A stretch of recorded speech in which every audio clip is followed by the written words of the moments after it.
calon presiden untuk Pilpres 2024, Ganjar Pranowo, merupakan sosok yang merakyat. Itu kata Mbak Yeni ya.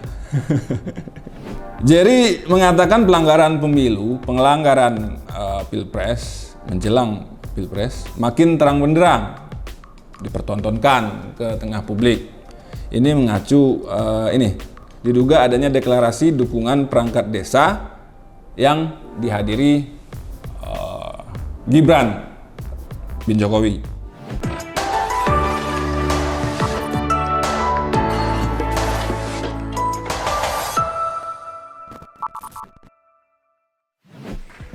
Assalamualaikum warahmatullahi wabarakatuh. Ketemu lagi di reaction.jpnn.com. Ada cerita di balik berita. Bersama gue Adek. Gue mau antarkan, bacain buat lu pada 5 berita terpopuler pekan ini. Kita mulai dari berita kelima. Ini tentang malapraktik dari dunia kesehatan di Tasikmalaya. Satreskrim Polres Tasikmalaya Kota menginformasikan adanya laporan dugaan malapraktik di sebuah klinik bersalin di kota Tasikmalaya. Kasat Reskrim Polres Tasikmalaya Kota, AKP Fetrizal, mengatakan kasus ini sedang ditangani. Oh iya dong Pak, kalau kasus sudah masuk ya harus ditangani, jangan didiamin. Apa katanya? Sedang ditangani oleh Satreskrim Polres Tasikmalaya Kota. Sedang dilakukan penyelidikan. Jadi dugaan malapraktik di sebuah klinik di Bungursari, Kota Tasikmalaya ini merenggut nyawa anak pertama dari Erlangga Surya Pamungkas dan istrinya. Ini viral menjadi perhatian di media sosial. Ada pengakuan. Jadi ini versi dari keluarga korban. Terjadi malapraktik. Ya berbagai cara lah, termasuk juga menurut keluarga petugas di sana terlihat sibuk main handphone di saat dia meminta bantuan. Ya banyak lah. Ini versi dari keluarga korban yang dia curahkan di media sosial. Ya semoga Polres Tasikmalaya Kota segera membongkar kasus ini.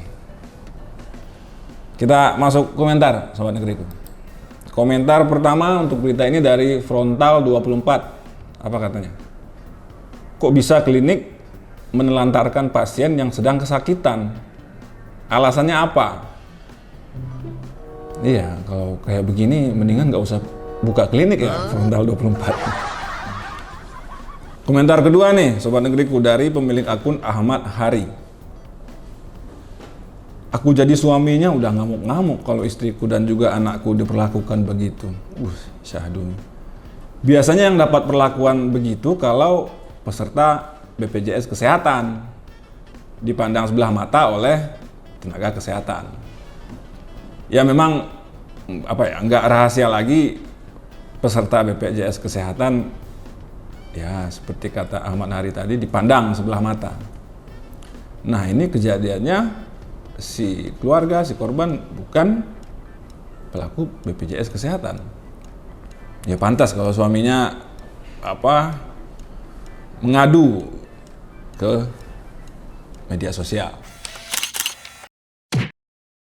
Oke, berita keempat.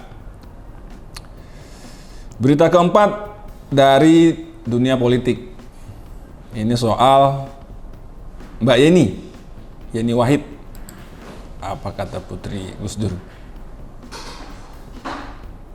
Anggota Dewan Penasihat Tim Kampanye Nasional TKN Ganjar Mahfud MD, Zanuba Arifah, atau biasa dikenal dengan nama Yeni Wahid, mengatakan calon presiden untuk Pilpres 2024, Ganjar Pranowo, merupakan sosok yang merakyat.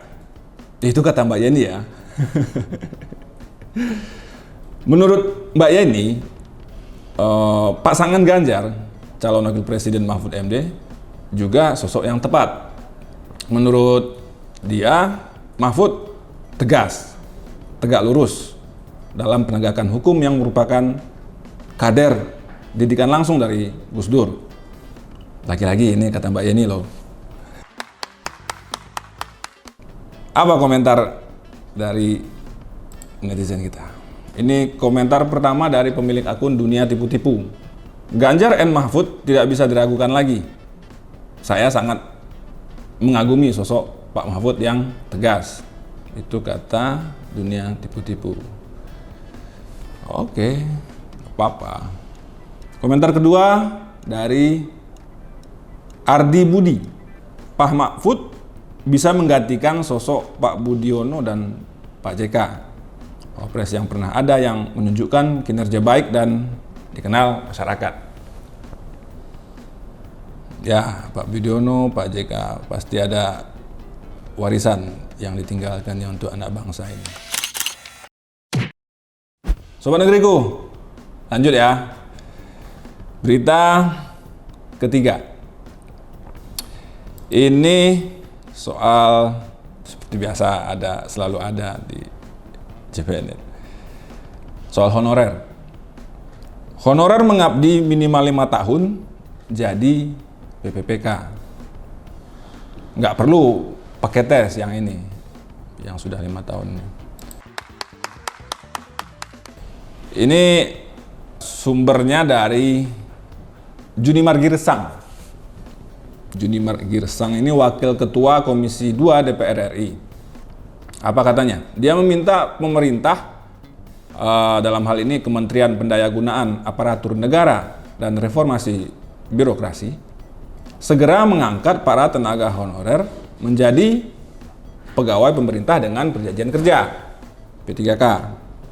Dia fokusnya ke honorer dengan masa pengabdian 5 tahun ke atas. Jadi pengangkatan mereka menjadi P3K itu tidak perlu melalui tahapan seleksi. Dia berharap pemerintah berkomitmen melakukan mengangkat honorer menjadi PPK, maksudnya tanpa ada seleksi atau tes. Itu kata Bang Junimar. Yuk, apa komentar dari pembaca, dari netizen? Let's go! Komentar pertama dari akun Fatlan89.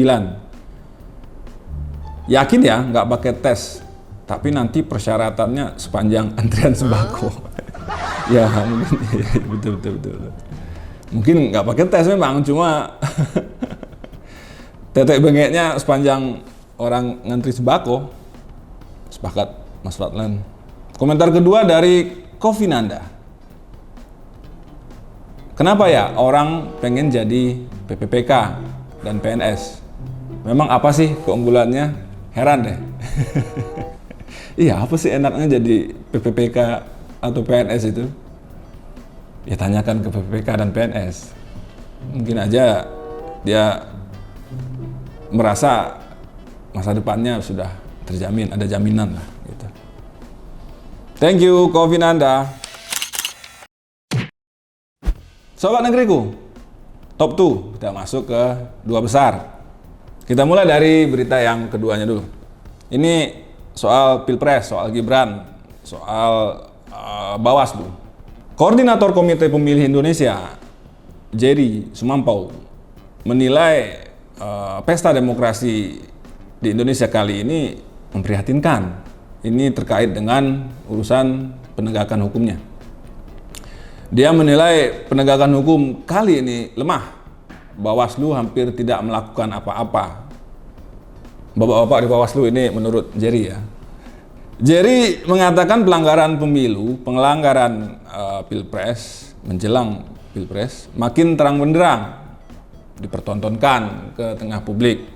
Ini mengacu ini soal deklarasi dukungan, diduga adanya deklarasi dukungan perangkat desa yang dihadiri Gibran bin Jokowi.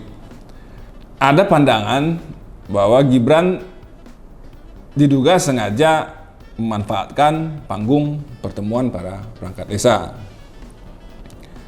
Intinya memang perangkat desa dilarang untuk memihak atau ya istilahnya menjadi tim sukses atau untuk salah satu calon.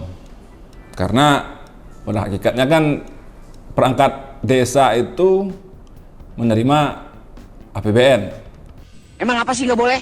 Ya, di mata para pengamat mungkin ada memang, atau dari yang berkepentingan, misalnya calon presiden atau calon wakil presiden pesaingnya, ya bisa jadi. Tapi apa yang diperbuat Bawaslu? Menarik. Yuk masuk komentar. Ini komentar pertama dari Urip begini wae.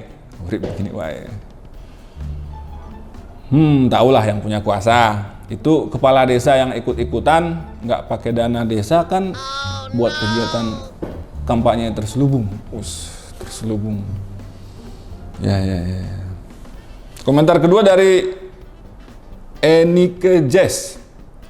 Bawaslu jangan tebang pilih ya.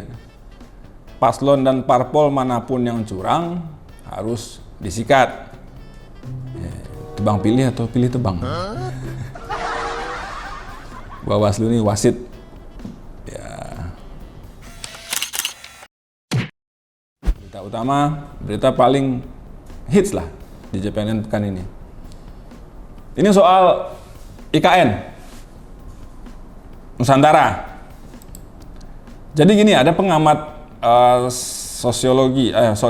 pengamat perkotaan lah, Zulfikar Amir. Dia mengkritik cara pikir pemerintah soal IKN. Dia menilai alasan pemerintah, ini pasti, maaf Pak Jokowi ini, alasan Pak Jokowi memindahkan ibu kota ke Nusantara di Kalimantan Timur dari Jakarta, bahwa itu untuk pemerataan pertumbuhan ekonomi, tak diterima oleh Zulfikar. Nggak masuk akal menurut Zulfikar. Karena menurut dia pemerataan pertumbuhan sama sekali tidak ditentukan oleh lokasi ibu kota negara. Cacat perhitungan kalau menurut Zulfikar. Karena di berbagai negara besar, berbagai negara maju seperti Amerika Serikat misalnya, pertumbuhan di West Virginia, kawasan dekat dengan ibu kota Amerika Serikat, Washington DC, tidak terlalu positif. Jadi kalau alasan Pak Jokowi karena untuk pertumbuhan, pemerataan pertumbuhan, ya nggak masuk akal menurut si Bang Zulfikar. Ada pandangan lain, ini ya senada lah. Kalau pemerataan tidak mencerminkan kebutuhan masa depan, itu juga sama aja bohong gitu. IKN tidak mencerminkan kota masa depan, itu hanya kumpulan bangunan tanpa manusia yang akan mengulang kesalahan lama pembangunan urban di Indonesia berdekade-dekade lamanya. IKN tidak bisa menjadi kota yang dapat dicontoh kota lain di Indonesia.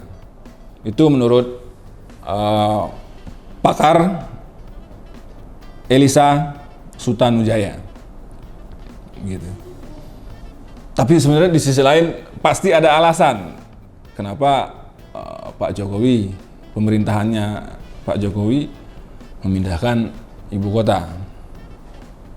Begitu sobat negeriku. Apa komentar dari baca kita nih? Komentar pertama dari pemilik akun Roni Farhat. Soalnya ada yang berambisi jadi serakah.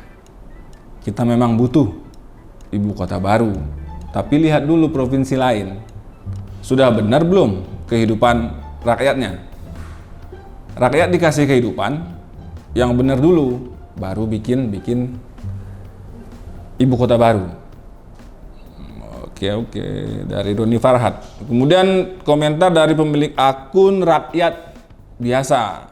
Rakyat biasa nih yang kalangan mana nih? Tanah di Kalimantan kan tanah basah, daerah hutan juga. Kalau digunduli untuk pembangunan, apa ia aman? Apa ia nggak rawan longsor? Oh iya, Pak Jokowi yakin ekonomi kita lagi bagus. Banyak PHK loh di mana-mana, Pak. Ini resesi bukan, Pak? Malah sibuk urus IKN.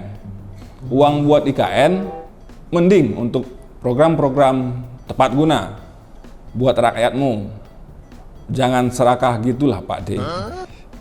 Omongannya kayaknya bukan dari rakyat biasa ini. Tapi wahai rakyat biasa, apapun itu pemindahan ibu kota negara ini pasti ada sisi positifnya. Pastilah. Itu dia, sobat negeriku. 5 berita populer di reaction jpnn.com. Jangan lupa like, comment, and share. Goreng-goreng, buka semua berita-berita kami di jpnn.com. Gua pamit. Assalamualaikum warahmatullahi wabarakatuh.